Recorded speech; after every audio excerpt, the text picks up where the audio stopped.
How pleased were you with the result on Saturday? Yeah, it's always good to get 2 points from the first match, but I think it was a game, if we're honest, we were expected to win, and we played well when we needed to, and look, we've got to move on pretty quickly from that because every team brings a new challenge, and South Africa's a completely different side. And particular positives, Holly Huddleston picked up 5 wickets. How pleased were you and the team with her performance? Yeah, really pleased. We didn't perhaps start as well as we would have liked with the ball and in the field, and for us to come back in the field and in the ball and Holly to do so well when conditions weren't exactly bowler friendly. It was a pretty flat wicket. It's just really nice that all the hard work that she's done over here in England and bowled in these conditions has paid off. And Amelia Kerr bowled a nice spell as well. How impressed have you been with a 16-year-old and, you know, playing in a World Cup? How's she handling the situation and the pressure? Yeah, I've said it before, on the field she doesn't seem like a 16-year-old. Off the field she definitely does, but as soon as you get on the cricket pitch, she's just, you know, one of the girls, and she holds her way in a really calm manner, and she just wants the ball. She wants to be involved in the game. She loves cricket, and she understands what she's trying to do with the ball and where the field needs to be. At 16, it's pretty impressive. From a personal point of view, you can obviously be happier with how you started with 100 in your first game.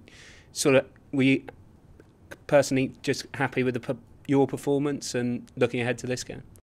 Yeah, I think it was just nice how the innings felt. I've talked about it, the warm-up games I did feel a little bit scratchy, and we didn't perform well at all as a unit with the bat against England, and it was just nice. We've talked about partnerships, and it was nice to spend some time in the middle with Amy, and generally when Amy and I bat for a period of time together we're reasonably successful, so getting into that rhythm again and learning about our partnership and what we need to do on these wickets. It was important that we spent some time out in the middle, and it's just, I guess, nice to start the tournament in that positive way and keep going from there.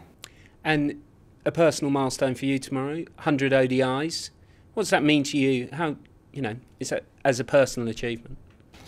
Yeah, it's a hard one because you don't play for those personal recognitions necessarily. It just, I guess, it makes you reflect a little bit more than you usually would leading into a game, and as an 18-year-old I couldn't really imagine that I'd be playing 100 games, so it's exciting that I'm still here and I'm still loving it, and it's just going to be, I guess, a nice occasion. It's always special, any World Cup game, but for it to be a 100th game, I'm just really hoping that, you know, it brings the best out of myself and the group, and we can move on. And look, it's a World Cup and those sort of milestones aren't going to be a focus, but we'll make sure that we give it our best tomorrow. And did you get a chance to see South Africa's game on Sunday, and what particularly impressed you about their performance against Pakistan?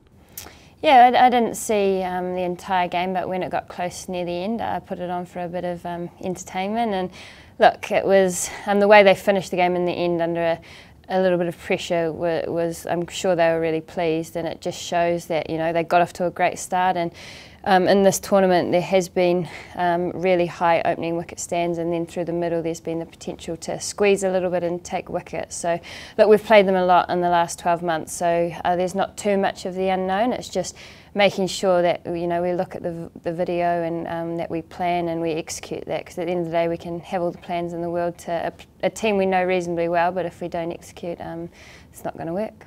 The weather tomorrow's maybe not looking the best. How does the team deal with a forecast such as that, and how do you sort of kind of mentally prepare for a day that could be on, off, on, off?